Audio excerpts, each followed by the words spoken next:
I've been in love with Nathan Foster for 8 years. 8 years of watching him from across boardrooms. 8 years of memorizing the way he takes his coffee.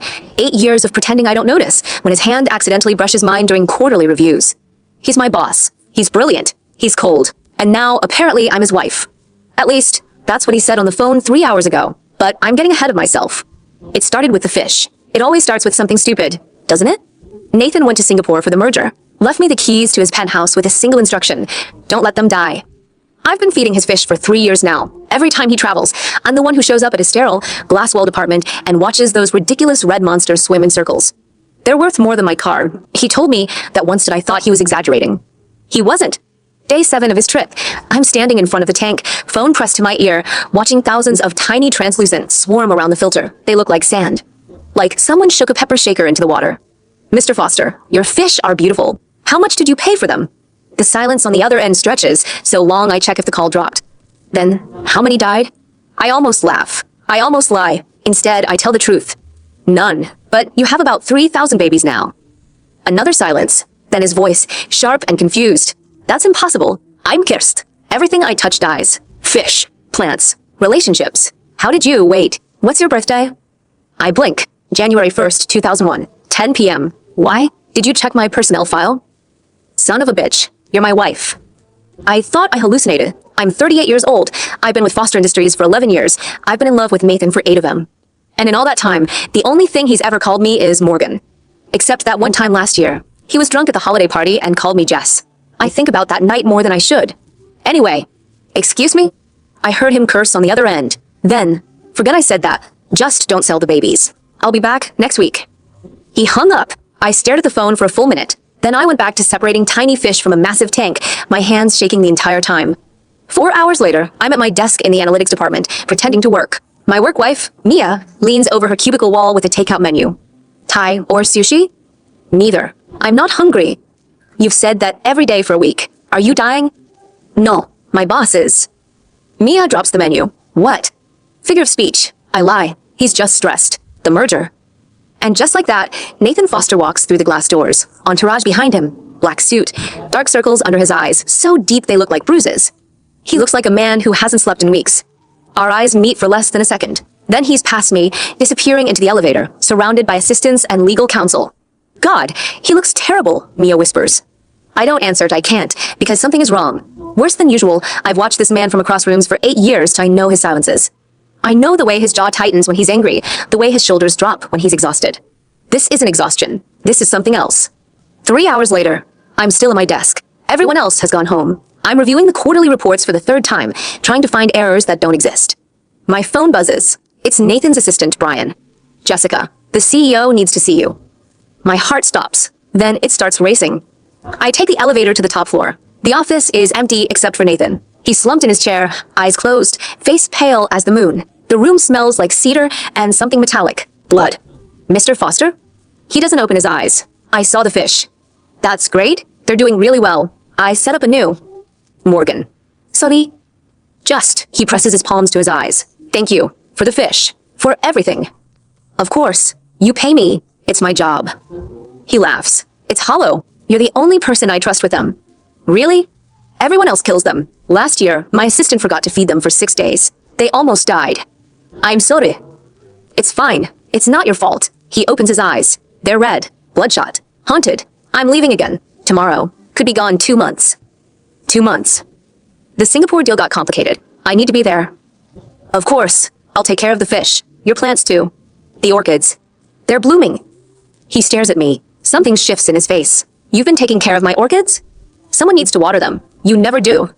I never thought. He stops. Rubs his face. Never mind. I'm almost to the door when I hear the crash. When I turn around, Nathan Foster is on the floor. His face is gray. His breathing is shallow. There's blood on the carpet. Mr. Foster. Nathan. I'm on my knees before I know I've moved. His skin is cold. His pulse is faint. I'm screaming for Brian. I'm screaming for anyone. The paramedics come. They're fast, efficient, professional. They take him to the hospital. I follow in the ambulance. No one stops me. Brian doesn't stop me. He's too busy calling Nathan's family. At the hospital, I wait in the hallway for 4 hours. Brian comes out once, twice, 3 times. Each time his face gets worse. Finally, the lead surgeon walks past me. I grab his arm. What happened? I can't disclose. He's my boss. I found him. I stop. What am I? I'm the one who found him. The doctor looks at Brian. Brian nods. Stomach cancer. Stage 4. It's metastasized to multiple organs. We're doing everything we can, but nothing. I know what that means. I'm 38 years old. I've been alive long enough to recognize the sound of death when someone's trying to be polite about it. How long? Maybe 3 months. Maybe less. I didn't cry in the hospital. I waited until I got home. Then I went into my bathroom, sat on the cold tile floor, and lost my goddamn mind. I thought about the first time I saw Nathan that I was 27, fresh out of grad school, trying to survive in a city that ate people like me for breakfast. He was the keynote speaker at a Women in Business conference. Everyone else was talking about quotas and glass ceilings. He said, "The smartest people I know don't ask for permission. They ask for money." I fell in love with him in that moment. Not because he was handsome, though he was distractingly so, but because he said the thing everyone was thinking and no one had the balls to say. Then my grandfather got sick, stage 4 pancreatic cancer. The same diagnosis Nathan has now. Did I watch my grandfather die in 6 weeks? Did IT took everything from him, his dignity, his voice, his ability to eat. Nathan doesn't have a wife, I check. He doesn't have children. He has a family in Switzerland, but I've never met them. He has his brother, Paul, and his sister-in-law, Allison, that I've seen their photos. She's beautiful. She's elegant. She's at the hospital every day, holding Nathan's hand, calling him honey. She calls him honey, like they're married. I'm not crazy, I know I'm not, but there's a part of me, the part that's been nursing the stupid, hopeless crush for 8 years, that thought maybe if he was scared, maybe if he felt alone, maybe then he'd look at me and see something besides an employee. But he has Allison, and I'm just the fish girl. The next morning, I show up at the hospital with a thermos of my grandmother's chicken soup. It's the only thing I know how to cook that doesn't come from a box. I'm not sure why I think it'll help. But I can't do nothing. I'll go crazy if I do nothing. Nathan's in a private room, the kind that looks more like a hotel suite than a hospital. He's awake when I walk in. He looks worse than yesterday. Like someone drained the life out of him and forgot to put it back. Morgan. Mr. Foster, I brought soup. You're not supposed to be here. I know, but the fish. I have someone else feeding the fish. Something cold settles in my stomach. Oh, okay. I didn't ask you to come. I know. I looked down at my hands. I wanted to, that's all. He's quiet for a long moment. Then, you're a terrible liar. What? You didn't come because of the fish. You came because you're worried. You've been worried for years. I've noticed. I can't breathe. Mr. Foster. Don't. I'm not going to talk about it. I'm going to die in a few months, and I'm not going to spend that time making things awkward between us. You're a good employee. That's all. That's everything. I nod. I smile. I leave the soup on his nightstand and walk out of the room with my dignity intact. At least, that's what I tell myself.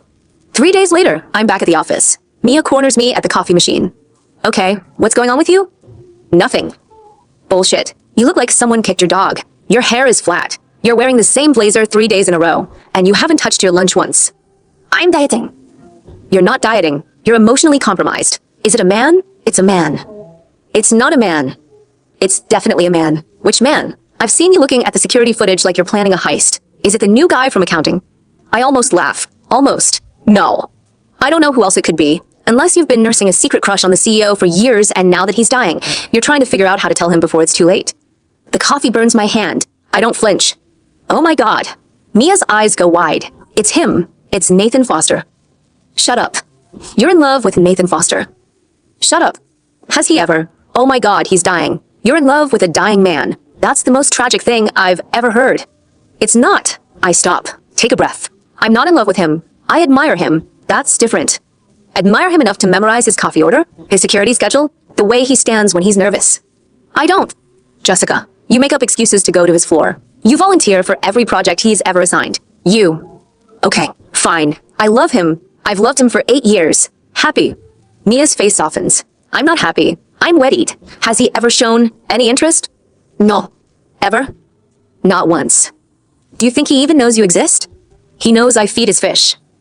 That's not the same thing. Mia touches my arm. Why didn't you ever say something? Because he's my boss. Because he's rich. Because I stop. Because I'm not his type. He's a Foster, and I'm nobody, and my grandfather was a plumber, and my grandmother cleaned houses. I got where I am through scholarships and luck, and I don't belong in his world. That's not true. It's exactly true. And now he's dying, and it doesn't matter anyway. The next week, Nathan's brother Paul comes to the office.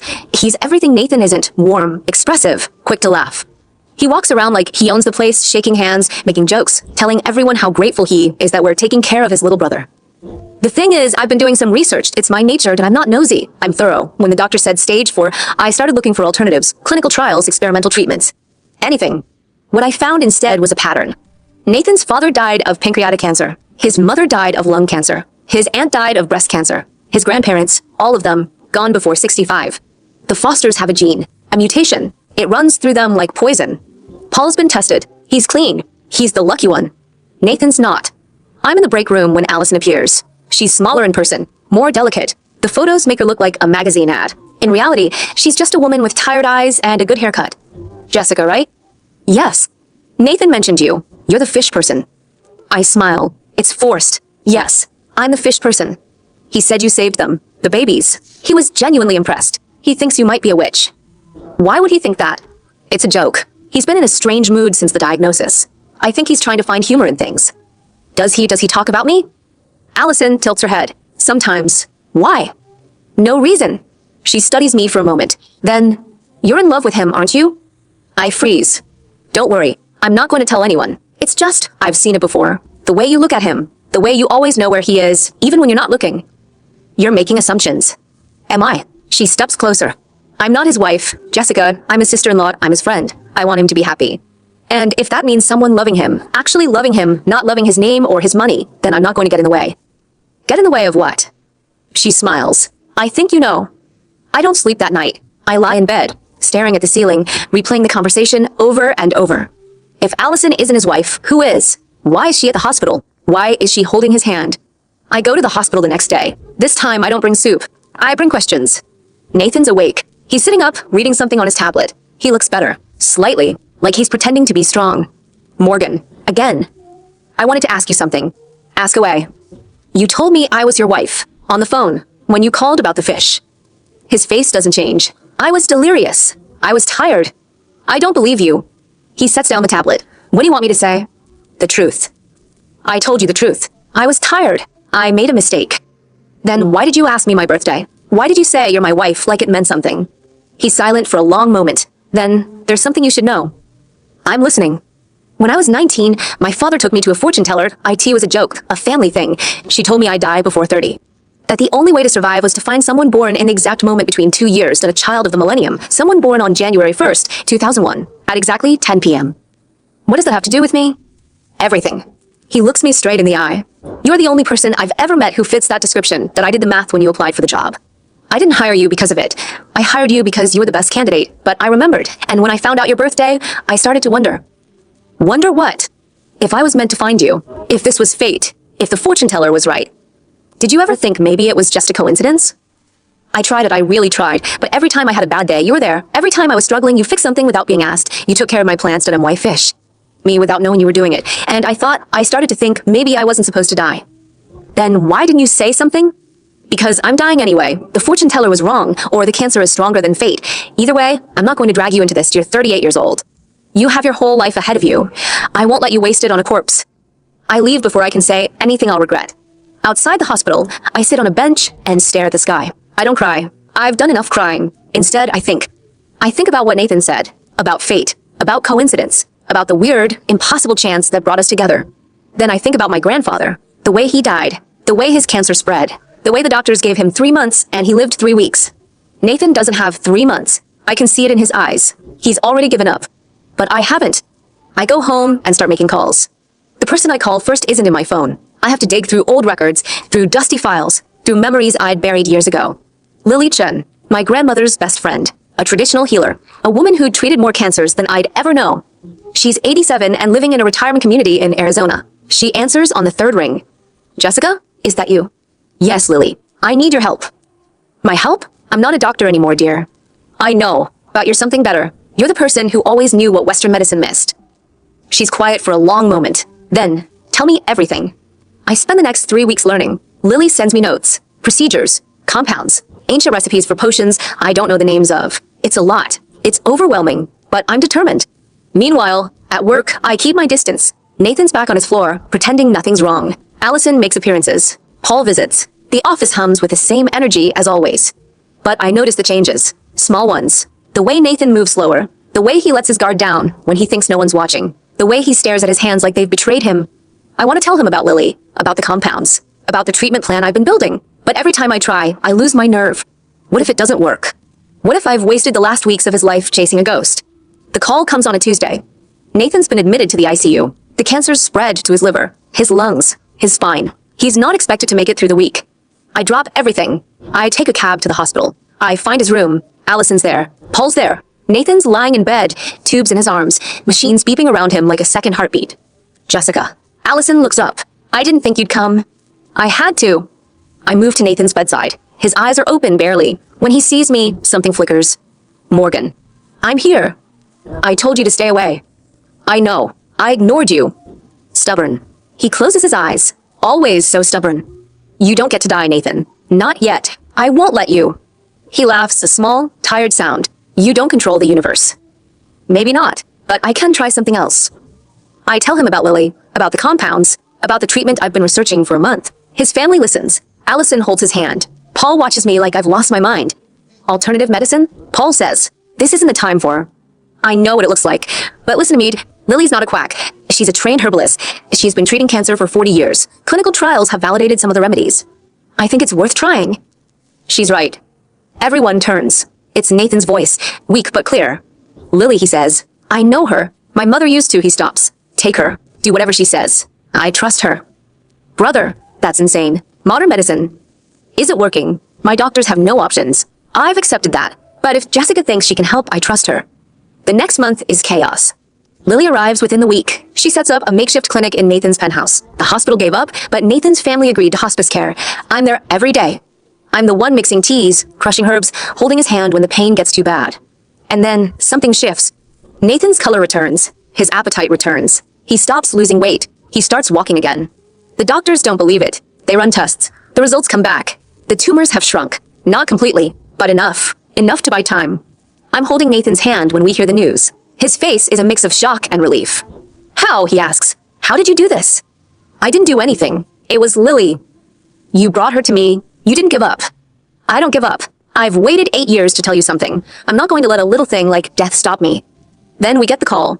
It's the fortune teller from 20 years ago. The one who predicted Nathan's death. She found out he was still alive. She showed up at the penthouse a week after Nathan's miraculous recovery. When I told you your destiny, she says, I didn't tell you everything. Nathan stares at her. What do you mean? Your life wasn't the only life that needed saving. I could only break the curse if you found someone willing to trade their future for yours. What does that mean? It means I've been planning this for 20 years, and I'm here to collect. We're all speechless for a moment. Then Nathan's voice is cold and hard. What are you talking about? The fortune teller turns to me. It's your turn, Jessica. You've saved his life. Now you have to save his soul.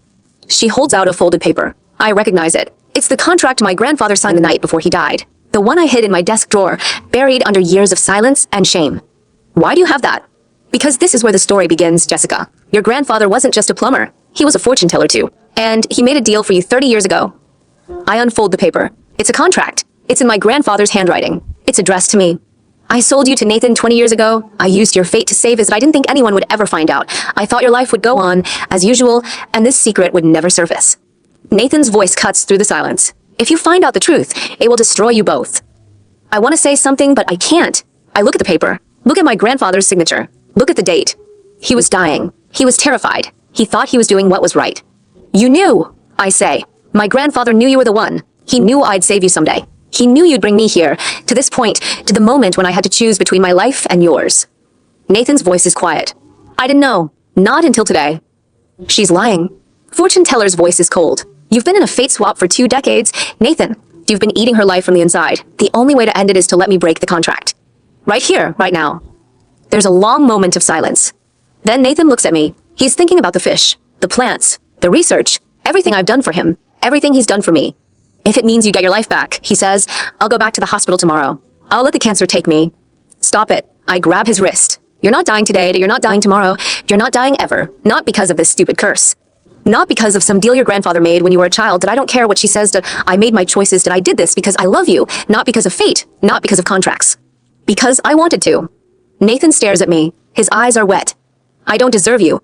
You don't get to decide that. I turn to the fortune teller. Get out. You've had your say. I'm not going to let a piece of paper destroy what we've built here. The fortune teller doesn't move. I warned you. She's gone before I can say anything else. Nathan's arms are around me before I realize I'm shaking. His voice is hoarse. How did I get so lucky? You didn't, I say. I decided. You think maybe that's the best choice? Making decisions about who I get to love. Absolutely. He laughs, a genuine laugh, weak and warm. That is just like you, Jessica. Always thinking you've got the answer. Ida, it's you. That night, I stay with him. We don't talk. We don't need to. He holds my hand and I feel his pulse, and for the first time in months, the first time since that night in the conference room, really, I let myself believe this is real. He's going to be fine. We're going to be fine. But I know I can't let it go.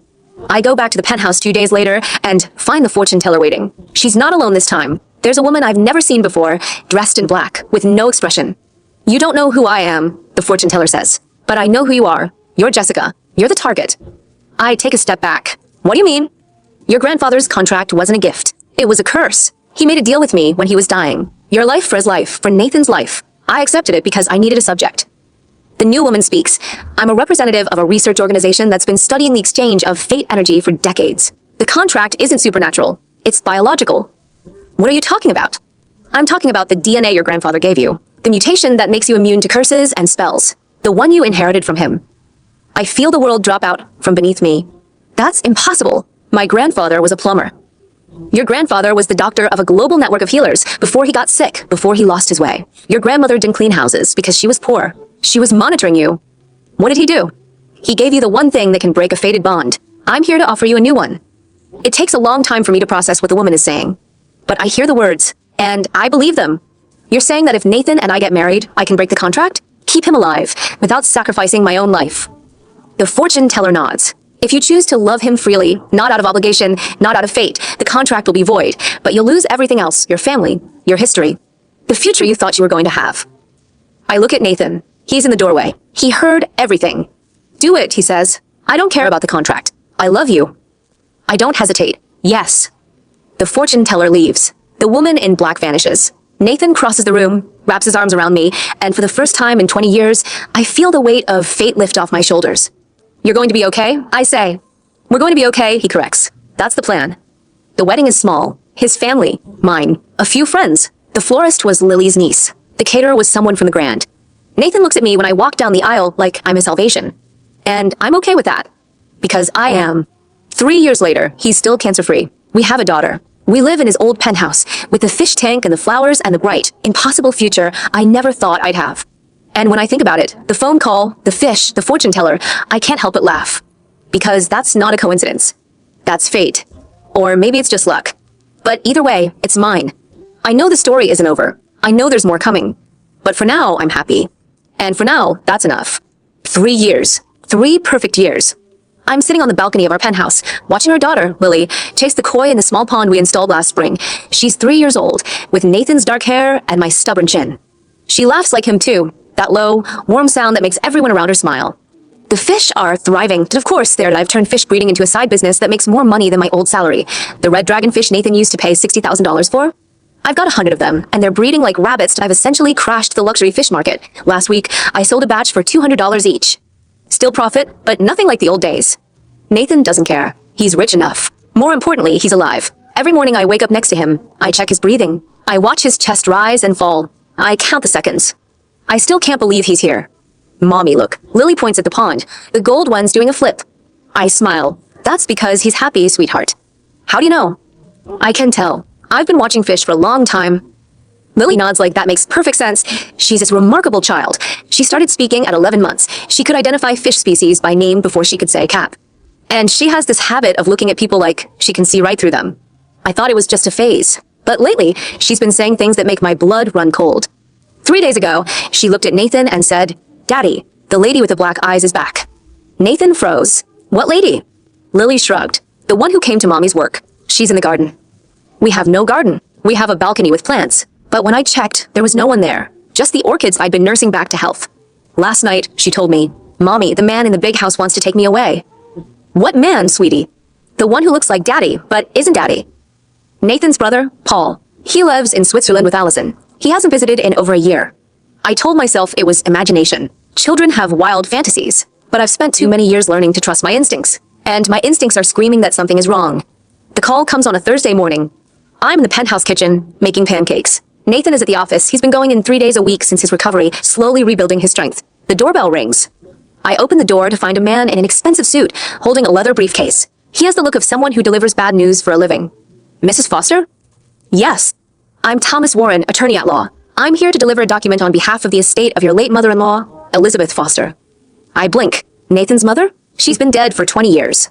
Yes, but her will contain certain provisions that only become active under specific circumstances. One of those circumstances is the birth of a child to your husband.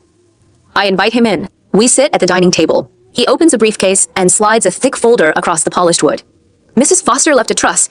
It's worth approximately $300 million. The condition for access is that any grandchild born of her son Nathan must undergo a medical examination by a facility of her choosing. The examination must take place before the child's 4th birthday. Medical examination? What kind of medical examination? It's outlined in the documents. Genetic testing, neurological evaluation, a series of psychological assessments. The facility is called the Hayden Institute. They're a private research organization specializing in... I know what they specialize in. I feel the blood drain from my face. Hayden Institute, that's the same group that woman from the fortune teller's office mentioned years ago. The one who wanted to study fate energy. This isn't happening. My daughter is not a lab rat. The attorney doesn't flinch. Mrs. Foster, there's a clause. If the examination isn't completed by the child's 4th birthday, the trust is forfeited. All of it. And a secondary provision triggers. Ownership of Foster Industries controlling shares will transfer to your brother-in-law, Paul Foster. Paul? But Nathan is the CEO. He has majority control. He has majority control only because the trust holds those shares. Under the will, those shares are part of the trust. If the trust condition isn't met, the shares revert to Paul. I'm speechless. The attorney continues. I understand this is unexpected. I'm obligated to inform you that the examination is entirely safe. It's non-invasive. Many families in similar situations have. Get out. Mrs. Foster, get out of my house. Now. He leaves. I stand in the living room, shaking. 300 million. The company. Everything. All hinging on whether I let strangers poke and prod my child. Nathan comes home early. I tell him everything. He reads the documents in silence. Then he sets them down and looks at me with an expression I've never seen before. I knew about the trust. You what? I knew. He rubs his face. My mother told me when I was 18 that she said there was a condition, something about my future children, that I thought it was a joke.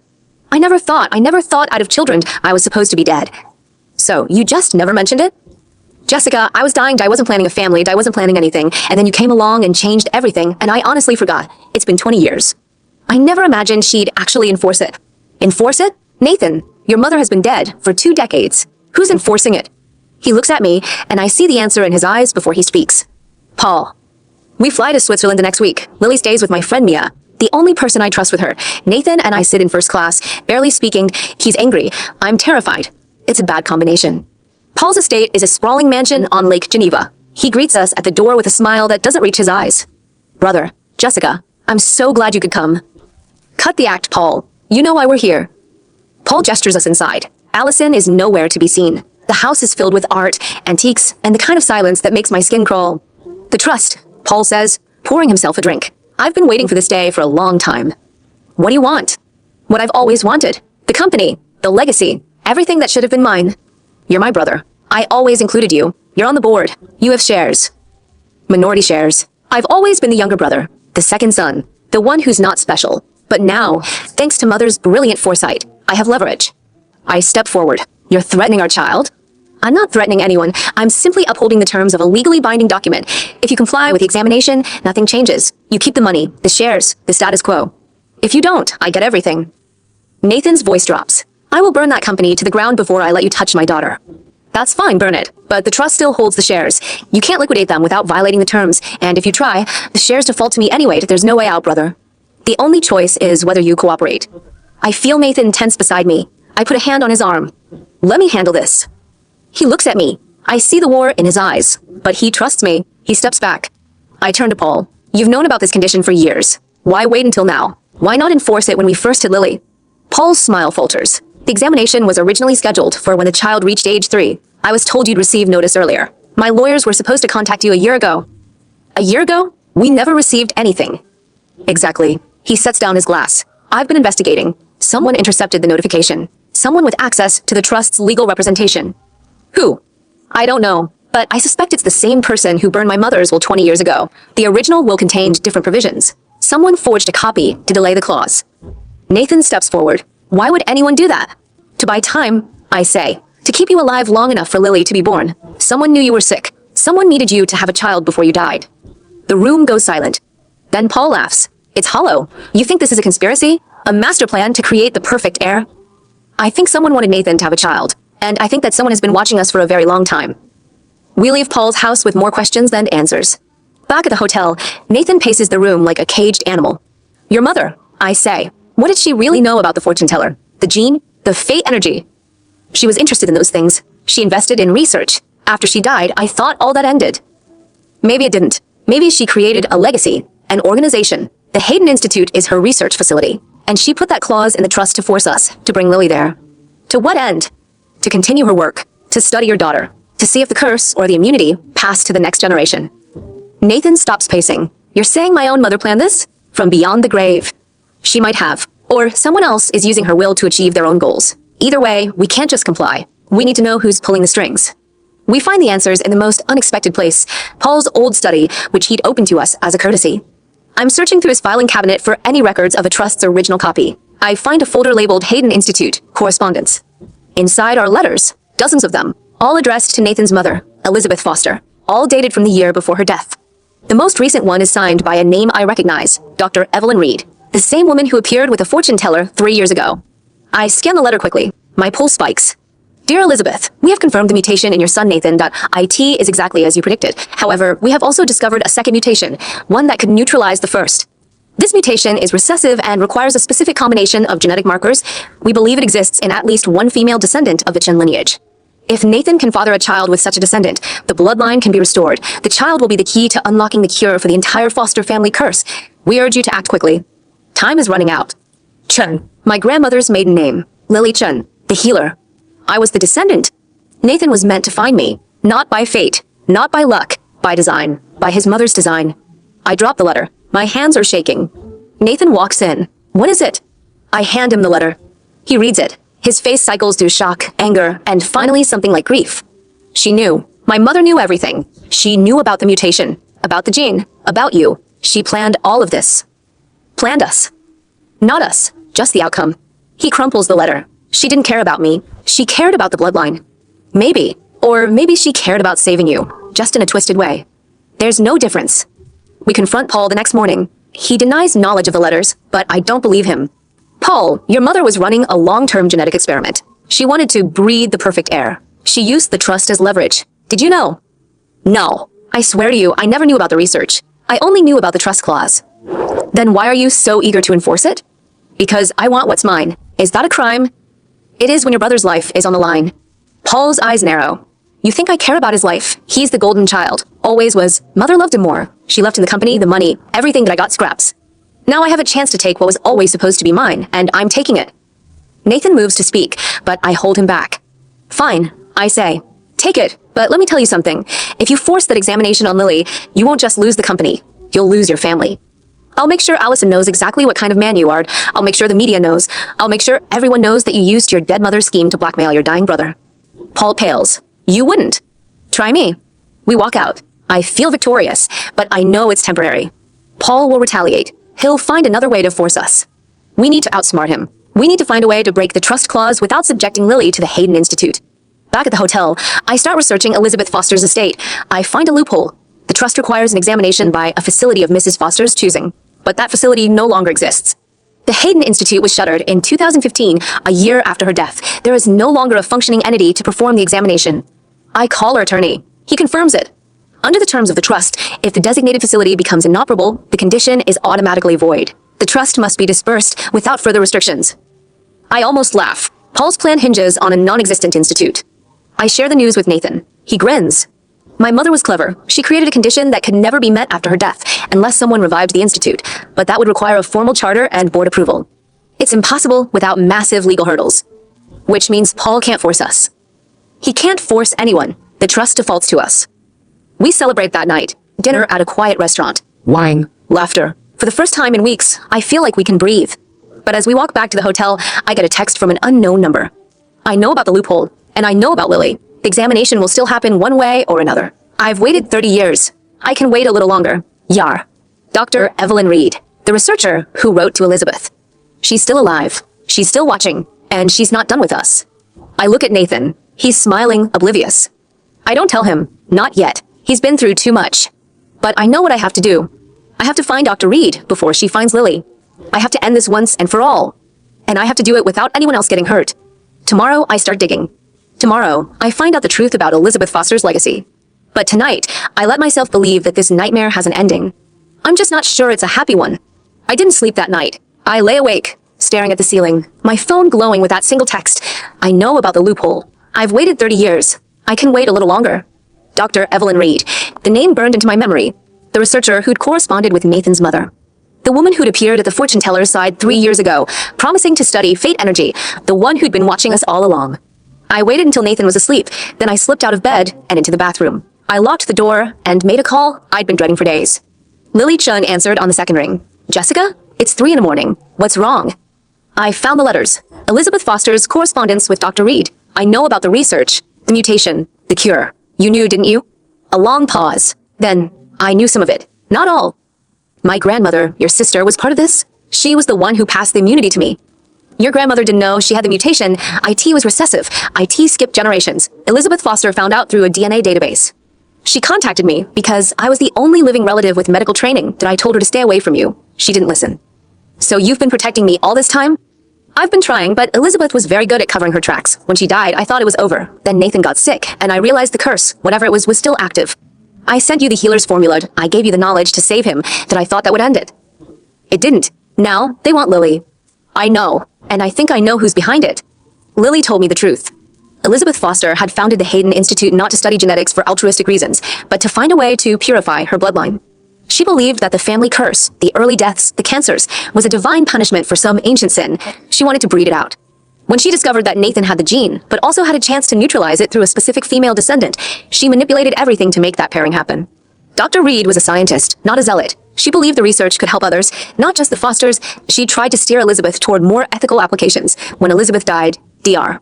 Reed inherited the research data, but also the obligation to continue the Institute's work if the trust clause was triggered. That's why she'd appeared at the fortune teller's side. She wasn't an enemy. She was a reluctant gatekeeper. The trust clause was Elizabeth's way of forcing the examination, Lily said. If the child was born and the examination happened, the Institute would have the data it needed. Dr. Reed could publish it, save lives, but she couldn't activate it without the legal trigger. She's been waiting for you to comply. Instead, you found the loophole. So she's desperate. She's threatening my family. She's not threatening. She's warning you. There's someone else who wants that data. Someone who's been watching you much longer than Dr. Reed. Someone inside the Foster family. I knew who she meant before she said it. Allison. My sister-in-law. The woman who'd been so kind, so supportive, so eager to help me save Nathan. The woman who'd never once seemed bothered by the fact that her husband Paul was a greedy snake. Allison was Dr. Reed's daughter. I found that out when I hacked into Paul's private server the next morning. IT was easier than I expected. Paul used his birthday as his password. Inside, I found emails between Allison and a contact named ER, going back years. The emails detailed a plan. Allison married Paul to gain access to the Foster fortune. She'd been feeding him information about the trust, encouraging him to enforce the clause. She'd arranged for the original notification to be intercepted, so we'd be caught off guard. She'd been waiting for the moment when the examination would happen, so she could get the data to her mother and claim the trust's discovery bonus. Allison wasn't a loving sister-in-law. She was a Trojan horse. I confronted her that afternoon. We were in the pet house kitchen, Lily napping in the next room. Allison had flown in from Switzerland, ostensibly to support us during the legal battle. You don't have to do this, I said. Do what? Pretend. I know about the emails. I know you're Dr. Reed's daughter. I know you married Paul to get close to the Foster family. I know you've been orchestrating this from the beginning. Allison's face went pale. Then she laughed. You think you figured it out. You haven't figured out anything. Enlighten me. Paul is a fool, a useful fool, but a fool. He thinks he's going to take over the company. He doesn't realize that when the trust defaults to him, the shares become mine. I have a prenuptial agreement that gives me everything. He signed it thinking it was a standard document. He never read the fine print. You're planning to betray him? I'm planning to take what's mine, the research data, the fortune, the control of the company, all of IT. My mother has spent her entire career trying to unlock the Foster gene. She deserves the credit. Paul just happens to be the key. Your mother is a scientist. She wants to cure people. She told me that herself. My mother is a scientist who needs funding, and she's been cut off from all sources because of Elizabeth's death. She needs the trust money to continue her work. Without it, she's nothing. So yes, I married into this family to get that money, but I didn't come here to hurt anyone. That I came here to finish what Elizabeth started. And Lily. Allison's expression softened. Lily is innocent. I don't want her harmed. The examination is just a cheek swab, a blood draw. It's not invasive. It's not dangerous. It's just data. Once we have it, we can end this. The trust disperse. Paul gets nothing, Nathan stays healthy, and you and I walk away with enough money to never work again. You're asking me to sacrifice my daughter's privacy for money. I'm asking you to see the bigger picture. If we don't do this, Paul will find another way. He'll drag this through courts for years. He'll expose everything. He'll destroy Nathan's reputation, your marriage, your daughter's future. This is the only way to end it cleanly. I stood there, weighing her words. She was right about one thing. Paul wouldn't give up. He'd already hired private investigators. He'd already leaked rumors to the press about Nathan's fraudulent recovery. He'd already filed a petition to have the trust clause reinterpreted by a Swiss court. But she was wrong about everything else. I wasn't going to let her use Lily as a pawn, and I wasn't going to let Paul destroy us. I had a better plan. I told Nathan everything that night. He listened in silence, his jaw tight, his eyes dark. Allison, he said, he trusted her. She trusted you too. She just trusts her mother more. What do you want to do? I want to call Dr. Reed. I want to meet her face to face. I want to hear what she has to say, without Allison as a filter. Nathan nodded. I'll arrange it, but we need to move fast. Paul's court date is in 2 weeks. If we don't have a resolution by then, he'll force a ruling that might compel the examination. We'll have a resolution. I promise. We met Dr. Reed in a private room at the hospital where Nathan had been treated. She was older than I remembered, her hair silver, her eyes still sharp. She looked tired, defeated almost. You must be Jessica. Yes, and you're the woman who's been threatening my family. I never threatened anyone. I only warned you. Same thing. She sighed. You have to understand, Elizabeth was a visionary. She saw what was coming, the genetic mutation that would destroy her family. She spent her fortune trying to find a cure. But she was also a control freak. She couldn't trust anyone to carry on her work. She built the trust. She wrote the clause. She made it impossible for anyone to access the data without going through her designated channel. I was that channel, and after she died, I inherited the obligation to continue. Obligation? You have a choice. Do I? The trust pays my salary. The trust funds my research. Without it, I'm nothing. I'm a retired academic with no grants, no equipment, no future. Yes, I'm tied to that clause. And the only way to break it is for the examination to happen, or for the trust to be voided. It is voided. The institute no longer exists. On paper, yes, but the charter hasn't been formally revoked. I've been waiting for the right moment to reactivate it. I need the board's approval, and I need the funding. And I need the data from Lily to prove that the treatment works. Treatment for what? The gene mutation, the one that causes the cancers. You think Nathan is cured. He's not. The cancer is in remission, but the gene is still there. IT will come back. IT always does. Unless we can fix the root cause. I felt the world tilt. What are you saying? I'm saying that Lily is the key. Her blood contains antibodies that can neutralize the Foster mutation. If we study them, we can create a permanent cure, not just for Nathan. For every Foster who comes after him. For every child who inherits the gene. Do you understand what that means? I understood. It meant the curse wasn't a curse at all. It was a biological error. And Lily could be the fix. But it also meant that if I let Allison and Paul win, they'd turn that cure into a product. They'd patent it. They'd make billions. And they'd leave Nathan and Lily with nothing. I made a decision. I wouldn't fight the examination. I would submit Lily to it, but only on my terms. I called a press conference for the following week. I invited Allison, Paul, Dr. Reed, the board of Foster Industries, and every major media outlet I could reach. On the day of the conference, Nathan and I stood at the podium. Lily was with Mia, safe at home. I'm here today to end the speculation, I said. My daughter, Lily Foster, will undergo the genetic examination required by the trust, but I'm not doing it because I have to. I'm doing it because I choose to. A murmur went through the room. Paul stood up. You can't do that. The trust clause requires a specific facility. That facility no longer exists, but I've arranged for the examination to take place at a neutral, independent laboratory, overseen by a panel of medical professionals. The data will be published openly, without patents or restrictions. The cure, once found, will be available to everyone. You can't just. I can, and I will. I held up a document. This is a signed agreement from Dr. Evelyn Reed, committing her research to the public domain. This is a signed agreement from Foster Industries Board, committing to fund that research without strings. And this is a signed agreement from Nathan Foster, committing to do whatever it takes to make sure no one ever uses this cure to exploit anyone. Allison looked like she'd been slapped. Dr. Reed stepped forward. I approve of this. I've always wanted the research to be open. Elizabeth wanted it guarded. I've been trapped by her will for 20 years. Now I'm free. Paul screamed. He accused me of undermining him. He accused Dr. Reed of collusion. He accused Nathan of orchestrating everything. And then he did the one thing that sealed his fate. He admitted on camera that he'd intercepted the original notification to delay the trust clause so that he could pressure us into complying with his demands. He admitted on camera that he'd hired private investigators to dig up dirt on Nathan. He admitted on camera that he planned to take full control of the company and use its resources for his own gain. The room went silent. Then Allison stood up. Paul, you're fool. I've been recording everything. Every conversation. Every threat. Every illegal move. It's all on tape. She pulled out her phone. And I'm turning it over to the authorities. Paul's face went white. What, Allison? I married you for your money, you idiot. The same money you were trying to steal. You think I'm loyal? I've been waiting for this moment for years. I've got everything I need to walk away with half your fortune and your reputation in the gutter. I smiled, because I'd known Allison's plan, and I'd planned for it too. Actually, Allison, your tapes are inadmissible. You recorded without consent in a state that requires two-party consent, and you've admitted to conspiracy. So those recordings just incriminate you. Her smile faded. I've also got a copy of your prenuptial agreement. It's void because you signed it under duress. Paul threatened you. I have the evidence, so you're not getting anything. The room erupted. The truth came out that afternoon. Paul was arrested for fraud and conspiracy. Allison was arrested as an accomplice. Dr. Reed received a full pardon in exchange for her cooperation. The trust was voided. The shares reverted to Nathan. And I walked out of that conference room with my husband, my daughter's future secure, and the entire world knowing exactly who had tried to destroy us. Nathan held me that night. Jessica, he said, his voice soft. You were brilliant. I had to be. I couldn't let them win. You never let anyone win, do you?